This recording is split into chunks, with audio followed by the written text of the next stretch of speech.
Bread of ലൈഫിലേക്ക് വീണ്ടും എല്ലാവർക്കും സ്വാഗതം. കർത്താവായ യേശുക്രിസ്തുവിൻ്റെ നാമത്തിൽ എല്ലാവർക്കും സ്നേഹവന്ദനങ്ങൾ. ഇന്നത്തെ നമ്മുടെ ചിന്തയ്ക്കായിട്ട് ലൂക്കോസ് എഴുതിയ സുവിശേഷം 23-ാം അധ്യായത്തിൻ്റെ 42-ഉം 43-ഉം വാക്യങ്ങൾ വായിക്കാം. അവൻ യേശുവേ, നീ രാജ്യത്വം പ്രാപിച്ച് വരുമ്പോൾ എന്നെ ഓർത്തു കൊള്ളണമേ എന്ന് പറഞ്ഞു. യേശു അവനോട്, ഇന്ന് നീ എന്നോടുകൂടെ പറുദീസയിൽ ഇരിക്കും എന്ന് ഞാൻ സത്യമായി നിന്നോട് പറയുന്നു എന്ന് പറഞ്ഞു. നമുക്കെല്ലാവർക്കും അറിയാവുന്ന ഒരു വേദവാക്യമാണിത്. കാൽവറിയിൽ കർത്താവായ യേശുവിനെ ക്രൂശിച്ചപ്പോൾ ഇടത്തും വലത്തും ഓരോ കള്ളന്മാരെയും ദുഷ്പ്രവർത്തിക്കാരെയും ക്രൂശിച്ചു. അതിലൊരാൾ കർത്താവിനോട് പറഞ്ഞ കാര്യമാണ്. അപ്പോൾ കർത്താവ് കാൽവറി ക്രൂശിൽ കിടന്നുകൊണ്ട് കർത്താവിൻ്റെ 7 മൊഴികളുണ്ട്. അതിൽ 2-ാമത്തെ മൊഴിയാണ് ഇത്. കർത്താവ് പറയുന്നു, ആ കള്ളൻ കർത്താവിനോട് പറയുന്നു, നീ രാജ്യത്വം പ്രാപിച്ച് വരുമ്പോൾ എന്നെ ഓർത്ത് കൊള്ളണമേ എന്ന് പറഞ്ഞപ്പോൾ കർത്താവ് പറഞ്ഞു, നീ ഇന്ന് എന്നോടുകൂടെ പറുദീസയിൽ കാണുമെന്ന് പറയുന്നു. പറുദീസയിൽ ഇരിക്കും എന്ന് സത്യമായി ഞാൻ നിന്നോട് പറയുന്നു എന്ന് കർത്താവ് പറയുന്നു. അപ്പോൾ നമുക്കറിയാം, കർത്താവിനെ കാൽവറിയിൽ ഗോൽഗോഥായിൽ കർത്താവിനെ ക്രൂശിച്ചപ്പോൾ 2 ദുഷ്പ്രവർത്തിക്കാരെ കർത്താവിനോട് കൂടി അപ്പുറവും ഇപ്പുറവും ക്രൂശിച്ചത്. കാരണം അത് പ്രവചന നിവൃത്തിയായിരുന്നു. യെശയ്യാപ്രവചനം 53-ാം അധ്യായത്തിൻ്റെ 12-ാം വാക്യത്തിൽ പറയുന്നുണ്ട്, അവൻ അനേകരുടെ പാപം വഹിച്ചും അതിക്രമക്കാർക്ക് വേണ്ടി ഇടനില നിന്നുകൊണ്ട് അതിക്രമക്കാരോടുകൂടെ എണ്ണപ്പെടുകയും ചെയ്യും എന്ന് അവൻ അധർമ്മികളുടെ കൂട്ടത്തിൽ അവനെ എണ്ണി എന്ന് എഴുതിയിരിക്കുന്നു. അപ്പോൾ അധർമ്മികളുടെ കൂട്ടത്തിൽ അവനെ എണ്ണി എന്നുള്ള പ്രവചന നിവൃത്തിയാണ് കാൽവറി ഗോൽഗോഥായി നമ്മളിവിടെ കാണുന്നത്. കർത്താവിനെ അതിക്രമക്കാരോടുകൂടെ കർത്താവിനെ എണ്ണി. കർത്താവ് ഈ ലോകത്തിൽ വന്നത് തന്നെ പാപികളെ തേടിയാണ്. കർത്താവ് ഈ ലോകത്തിൽ വന്നത്. കർത്താവ് ഇവിടെ ആയിരിക്കുമ്പോൾ, ഈ ഭൂമിയിലായിരിക്കുമ്പോൾ അവൻ പാപികളോടും ചുങ്കക്കാരോടും കൂടെ അവൻ സഹവസിച്ചു. അവൻ പാപികളോടുകൂടെ ചുങ്കക്കാരുടെ ഭവനങ്ങളിൽ അവൻ പോയി. അവരുടെ ആതിഥ്യം അവൻ സ്വീകരിച്ചു. അപ്പോൾ പരീശന്മാരും ശാസ്ത്രിമാരും മഹാപുരോഹിതന്മാരെല്ലാം അവൻ കണ്ടിട്ട് പറയുന്നുണ്ട്, ഇവൻ ചുങ്കക്കാരുടെയും പാപികളുടെയും സ്നേഹിതനാണെന്ന് യേശുവിനെ പറ്റി അവരും പറയുന്നുണ്ട്. കാരണം കർത്താവിൻ്റെ ജനനത്തിങ്കിൽ തന്നെ ഗബ്രിയേൽ ദൂതൻ അവിടെ പറയുന്നുണ്ട്, മനുഷ്യരുടെ പാപങ്ങളിൽ നിന്ന് രക്ഷിക്കാനിരിക്കൊണ്ട് ജനിക്കുന്ന പൈതലിനെ യേശു എന്ന പേർ വിളിക്കണമെന്ന് അങ്ങനെ പറയുന്നുണ്ട്. മനുഷ്യരെ അവരുടെ പാപങ്ങളിൽ നിന്ന് രക്ഷിക്കാനിരിക്കൊണ്ട് ജനിക്കുന്ന ശിശുവിനെ യേശു എന്ന പേരിടണമെന്ന്. അപ്പോൾ രക്ഷകനായിട്ട് തന്നെയാണ് കർത്താവ് ഈ ഭൂമിയിൽ ജനിച്ചത്. അവൻ പാപികളോട് സഹവസിച്ചു. അവരെ പാപത്തിൽ നിന്ന് വിടുവിക്കുവാൻ വേണ്ടി കർത്താവ് തന്നെ പറയുന്നുണ്ട്. മത്തായി 20:28 പറയുന്നുണ്ട്, ഞാൻ ശുശ്രൂഷ ഏൽക്കുവാനല്ല, ശുശ്രൂഷിപ്പാനും അനേകർക്ക് വേണ്ടി മറവില കൊടുപ്പാനുമായിട്ട് അത്രേ, അനേകർക്ക് വേണ്ടി തൻ്റെ ജീവന് മറവില കൊടുപ്പാനും അത്രേ വന്നത് എന്ന് കർത്താവ് തന്നെ പറയുന്നുണ്ട്. നമുക്കറിയാം, കർത്താവ് കാൽവറി ക്രൂശിൽ എത്ര സമയം കിടന്നു? കർത്താവ് ഏകദേശം 6 മണിക്കൂർ കാൽവറി ക്രൂശിൽ ഗോൽഗോഥായിൽ കർത്താവ് കിടന്നു. രാവിലെ 9 മണി തൊട്ട് ഒരു 3 മണി വരെ 6 മണിക്കൂർ കർത്താവ് കിടന്നു. അപ്പോൾ അതായത് 3-ാം മണി മുതൽ 9-ാം മണി നേരം വരെ അങ്ങനത്തെ സമയം നോക്കുവാണെങ്കിൽ, അപ്പോൾ ഒരു 6-ാം മണി നേരം മുതൽ, അതായത് ഉച്ചയ്ക്ക് 12 മുതൽ 13 വരെയുള്ള 12 മുതൽ 3 വരെയുള്ള സമയങ്ങളിൽ കർത്താവ് അവിടെ മുഴുവൻ ഇരുട്ടുണ്ടായി. അവിടെ മുഴുവൻ രാത്രി പോലെയായി ഇരുട്ടുണ്ടായി. കർത്താവ് മരിക്കുന്ന സമയമാണ്. എന്നാൽ കർത്താവിൻ്റെ മരണസമയം പറയുന്നത് 3-നും 5-നും ഇടയ്ക്കെന്നാണ് പറയുന്നത്. അപ്പോൾ കർത്താവ് ആ സമയത്ത് കാൽവറി ക്രൂശിൽ കിടന്നുകൊണ്ട് പറഞ്ഞ 7 മൊഴികളിൽ ഒരു മൊഴിയാണ് ഇത്. ഞാൻ ഇന്ന് തന്നെ നീ എന്നോടുകൂടെ പറുദീസയിലിരിക്കുമെന്ന് ആ കള്ളനോട് കർത്താവ് പറഞ്ഞു. ഈ കള്ളന്മാരെ കർത്താവിൻ്റെ അപ്പുറവും ഇപ്പുറവുമാണ് ക്രൂശിച്ചത്. അവർ ഈ മോഷണ പ്രൊഫഷണൽ അവർ പാർട്ട്നേഴ്സായിരുന്നു. എന്നാൽ ക്രൂശിച്ചപ്പോൾ കർത്താവിൻ്റെ വലത്തും ഇടത്തുമായിട്ടാണ് അവരെ ക്രൂശിച്ചത്. അപ്പോൾ കർത്താവ് ഈ കാൽവറി ക്രൂശിൽ കിടന്നുകൊണ്ട് തന്നെ അപമാനിച്ചവർക്ക് വേണ്ടി ആദ്യം കർത്താവോട് പ്രാർത്ഥിക്കുകയാണ് ചെയ്യുന്നത്. നമുക്കത് ലൂക്കോസിന്റെ സുവിശേഷം 23-ാം അധ്യായത്തിന് 33-34 വാക്യത്തിൽ നമുക്ക് കാണാം. ആദ്യം കർത്താവ് കാൽവറി ക്രൂശിൽ കിടന്നുകൊണ്ട് എന്താണ് ചെയ്തത്? കർത്താവ് അവിടെ പറയുന്നുണ്ട്, പിതാവേ, ഇവർ ചെയ്യുന്നത് ഇന്നതെന്നറിയാകിയാൽ ഇവരോട് ക്ഷമിക്കണമേ എന്ന് പറയുന്നു. കർത്താവ് കാൽവറി ക്രൂശിൽ ആദ്യമായി പറഞ്ഞ കാര്യം, തന്നെ ദുഷിച്ചവർക്ക് വേണ്ടി, തന്നെ ഉപദ്രവിച്ചവർക്ക് വേണ്ടി, തന്നെ ക്രൂശിൽ ഏൽപ്പിച്ചവർക്ക് വേണ്ടി കർത്താവ് പ്രാർത്ഥിക്കുകയാണ് അവിടെ ചെയ്യുന്നത്. ഈ പ്രാർത്ഥന ഈ കള്ളന്മാർ രണ്ടുപേരും കേട്ടിട്ടുണ്ട്. കർത്താവ് പ്രാർത്ഥിക്കുന്നു, കാരണം അപ്പുറവും ഇപ്പുറവും ആണ് കള്ളന്മാർ കിടക്കുന്നത്. തീർച്ചയായിട്ടും ഈ പ്രാർത്ഥന കർത്താവ് കേട്ടിട്ടുണ്ട്. കർത്താവിൻ്റെ പ്രാർത്ഥന ഈ കള്ളന്മാർ കേട്ടിട്ടുണ്ട്, ഈ ദുഷ്പ്രവർത്തിക്കാർ കേട്ടിട്ടുണ്ട്. അപ്പോൾ കർത്താവ് പ്രാർത്ഥിക്കുന്നത് എന്താണ്? ഇവർ ചെയ്യുന്നത് ഇന്നതെന്ന് അറിയായിക കൊണ്ട് ഇവരോട് ക്ഷമിക്കണമേ എന്ന് മാത്രമല്ല കർത്താവ് പ്രാർത്ഥിക്കുന്നത്. ദൈവമേ, ഇവർ ചെയ്യുന്നത് എന്താണെന്ന് അവർക്ക് അറിയത്തില്ല, അതുകൊണ്ട് അതിൻ്റെ കാരണം കൂടെ പറഞ്ഞ് പ്രാർത്ഥിക്കുകയാണ്. നമുക്കറിയാം, നമ്മുടെ അറിവില്ലായ്മ ഒരിക്കലും നിയമത്തിൻ്റെ മുമ്പിലൊരു തടസ്സമല്ല. ഇഗ്നോറൻസ് നിയമത്തിൻ്റെ മുമ്പിലൊരു തടസ്സമല്ല. എന്നാൽ കർത്താവ് പ്രാർത്ഥിക്കണം, അവർ അറിവില്ലായ്മ കൊണ്ട് ചെയ്ത് അവരോട് ക്ഷമിക്കണമെന്ന്. എന്താണ് അവർ കർത്താവിനെ ചെയ്തത്? അവർ കാൽവറി ക്രൂശിൽ ശാസ്ത്രിമാരും പുരോഹിതന്മാരും പരീശന്മാരും എല്ലാം കർത്താവിനെ കഠിനമായി ഉപദ്രവിച്ചു, കർത്താവിനെ പരിഹസിച്ചു, കർത്താവിൻ്റെ വസ്ത്രം മാറ്റി ശുഭ്രവസ്ത്രം അവനെ ഉടുപ്പിച്ചു, അവൻ്റെ തലയിൽ മുള്ളുവെച്ച് കിരീടം മെടഞ്ഞു മുള്ളുകൊണ്ടുള്ള കിരീടം അവൻ്റെ തലയിൽ വെച്ചു, അവനെ അടിച്ചു, ധൂമ്ര വസ്ത്രം അവനെ ധരിപ്പിച്ചു, അവൻ്റെ കയ്യിൽ ഒരു കോല് കൊടുത്തിട്ട് യഹൂദന്മാരുടെ രാജാവേ ജയ ജയ എന്ന് പറഞ്ഞ് അവൻ്റെ മുമ്പിൽ നമസ്കരിച്ചു, അവനെ അടിച്ചു, അവനെ തുപ്പി, എന്തെല്ലാം കർത്താവിനെ അവർ ചെയ്തു. എന്നാൽ അവർക്ക് വേണ്ടി പിതാവാം ദൈവത്തോടെ ക്ഷമ ചോദിക്കുന്ന ഒരു യേശുവിനെയാണ് ഈ കള്ളന്മാരവിടെ കണ്ടത്. എന്നാൽ കർത്താവിൻ്റെ ഈ പ്രവൃത്തി, കർത്താവിൻ്റെ ഈ ആറ്റിറ്റ്യൂഡ് അതിലൊരു കള്ളൻ്റെ ഹൃദയത്തെ സ്പർശിച്ചു. പരിശുദ്ധാത്മാവാൻ ദൈവം കർത്താവിൻ്റെ ഈ പ്രവൃത്തി ഒരു കള്ളൻ്റെ ഹൃദയത്തിൽ പ്രവർത്തിക്കുവാൻ കാരണമാക്കി. പരിശുദ്ധാത്മാവെ ഒരു കള്ളൻ്റെ ഉള്ളത്തിൽ കർത്താവിൻ്റെ ഈ പാപക്ഷമ, കർത്താവിൻ്റെ ഈ പ്രാർത്ഥന ഈ മനുഷ്യൻ കേട്ട് അവൻ്റെ ഉള്ളത്തിൽ പരിശുദ്ധാത്മാവ് പ്രവർത്തിക്കാൻ തുടങ്ങി. രണ്ടാമതായിട്ട് പുരുഷാരം കർത്താവിനെതിരായിട്ട് അവിടെ സംസാരിക്കുന്നു. അവർ പറയുന്നു, ഇവൻ മറ്റുള്ളവരെ രക്ഷിച്ചുവല്ല, ദൈവം തിരഞ്ഞെടുത്ത ക്രിസ്തു എങ്കിൽ തന്നെത്താൻ രക്ഷിക്കട്ടെ എന്ന് പ്രധാനികളും പരിഹസിച്ചു പറഞ്ഞു.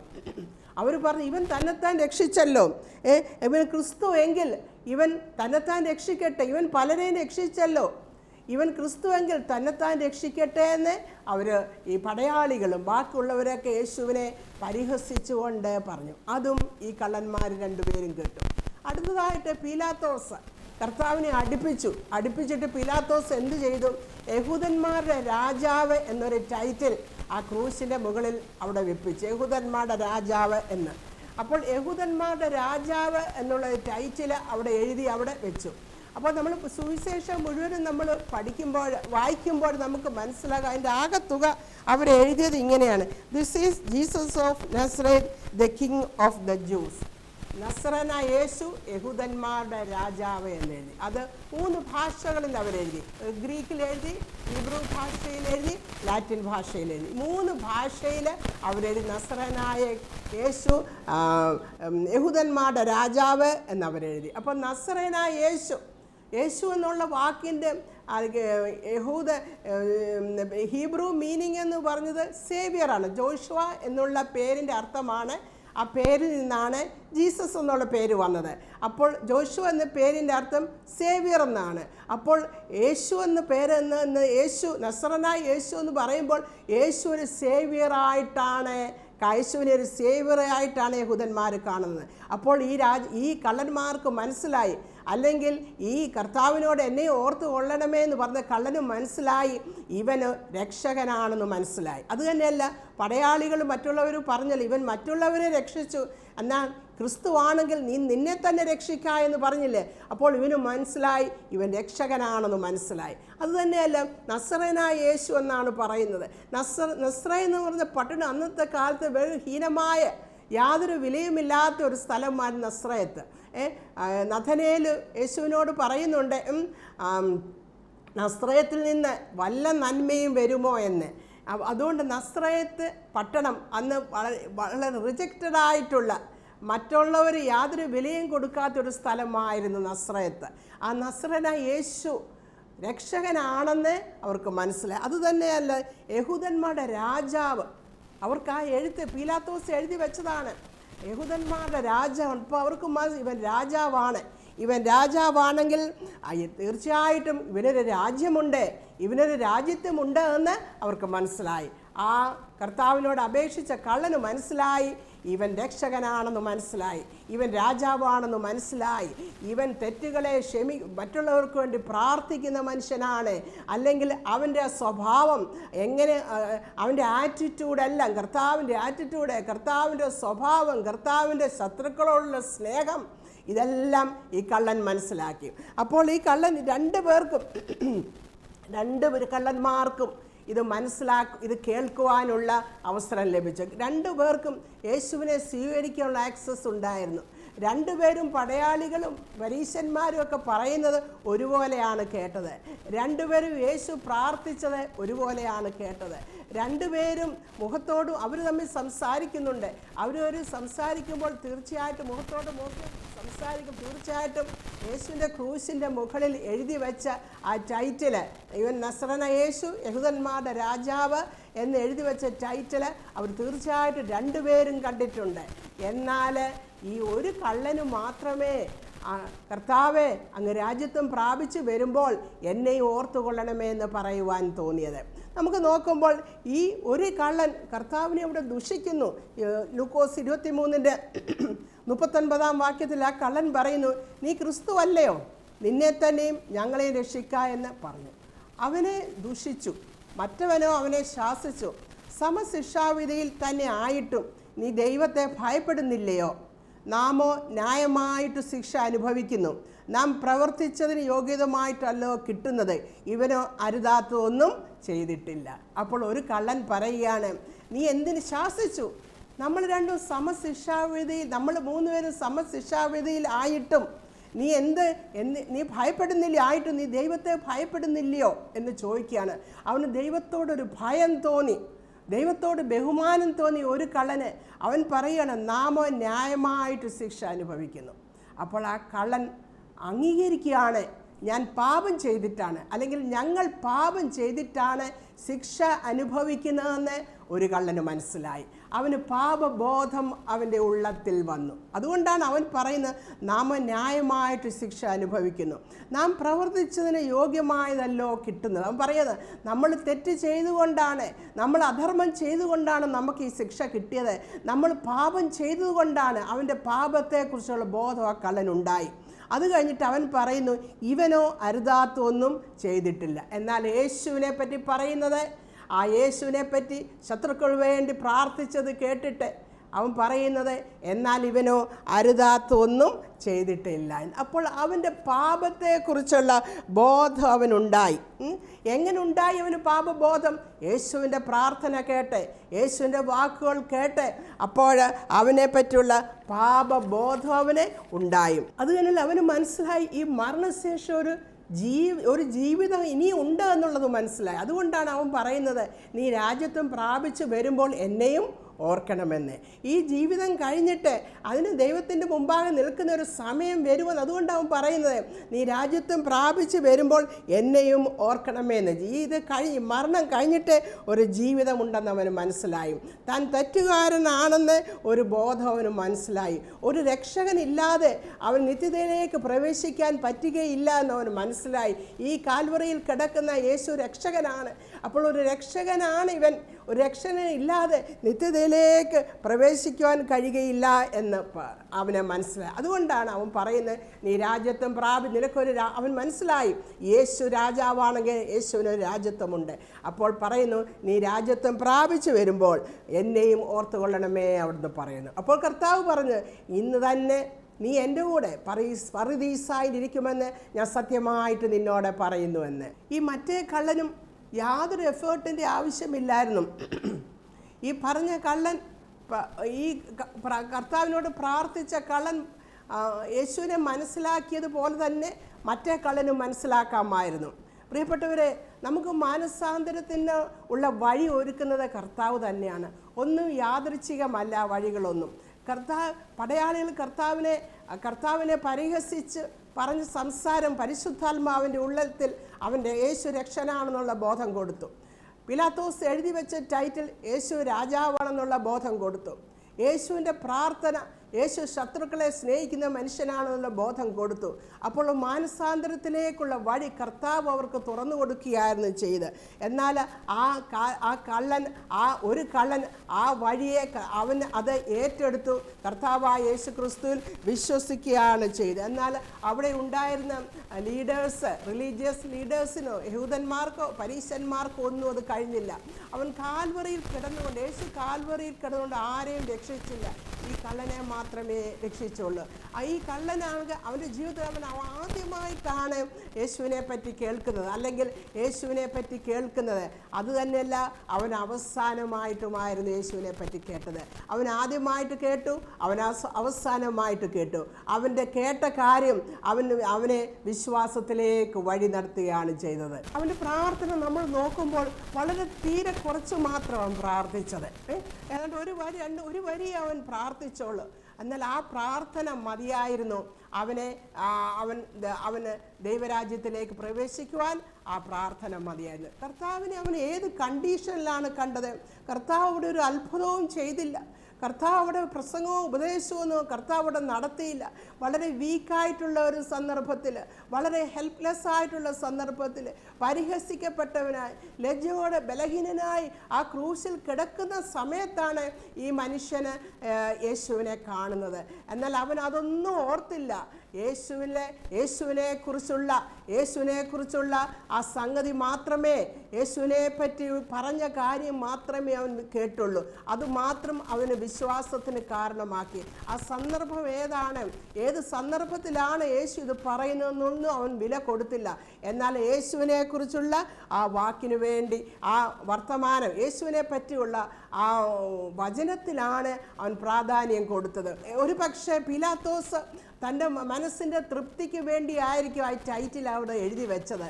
എന്നാൽ അത് ഈ കള്ളന് അനുഗ്രഹത്തിന് കാരണമായി തീർന്നു.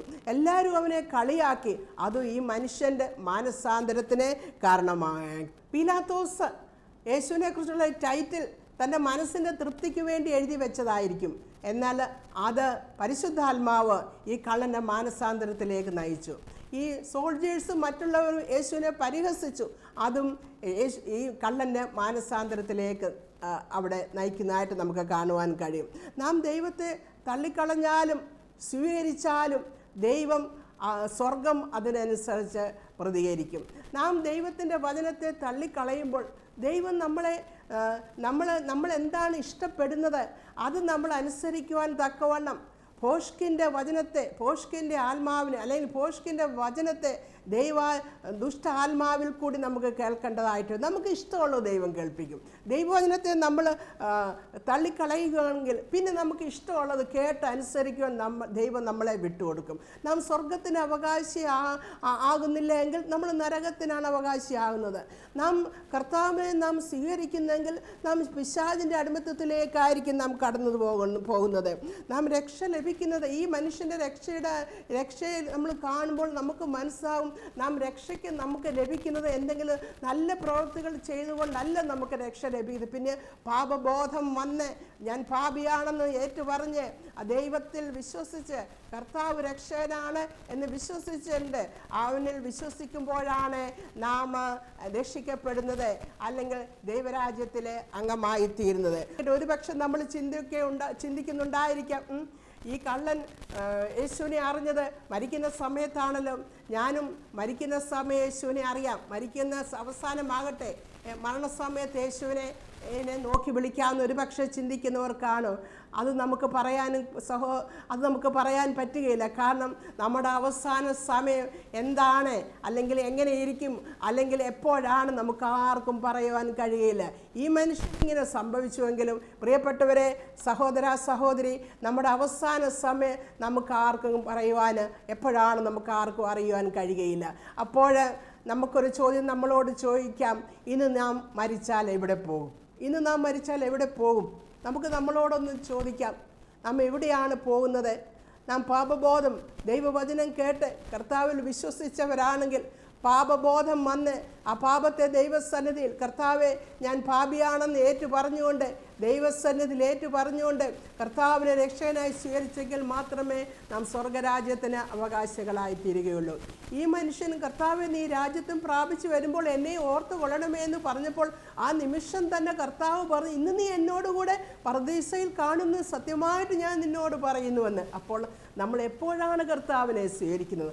അപ്പോൾ തന്നെ, ആ നിമിഷം തന്നെ നമ്മുടെ പേര് സ്വർഗത്തിൽ എഴുതപ്പെടും. നമ്മൾ നിത്യജീവന അവകാശികളായിത്തീരും. നാം ദൈവരാജ്യത്തിൻ്റെ അവകാശികളായിത്തീരും. അപ്പോൾ രക്ഷയെന്ന് പറഞ്ഞൊരു പ്രോസസ്സ് അല്ല, ഇൻസ്റ്റൻറ്റേനിയസ് ആയിട്ട് നമുക്ക് കിട്ടുന്ന ഒരു സ്പിരിച്വൽ എക്സ്പീരിയൻസ് ആണ് രക്ഷ. ആ സമയം തന്നെ കർത്താവിനെ രക്ഷിതാവായി സ്വീകരിക്കുമ്പോൾ കിട്ടുന്നതാണ്, ആ സമയം തന്നെ കിട്ടുന്നതാണ് നമുക്ക് രക്ഷ. പ്രിയപ്പെട്ടവരെ, ദൈവവചനം പറയുന്നു, ഞാൻ വാതിക്കൽ നിന്ന് മുട്ടുന്നു, ആരെങ്കിലും എൻ്റെ ശബ്ദം കേട്ട് വാതിൽ തുറന്നാൽ ഞാൻ അവനോടും അവൻ എന്നോടും കൂടെ അത്താഴം കഴിക്കുമെന്ന്. കർത്താവ് പല രീതിയിലാണ് നമ്മളോട് സംസാരിച്ചുകൊണ്ടിരിക്കുന്നത്.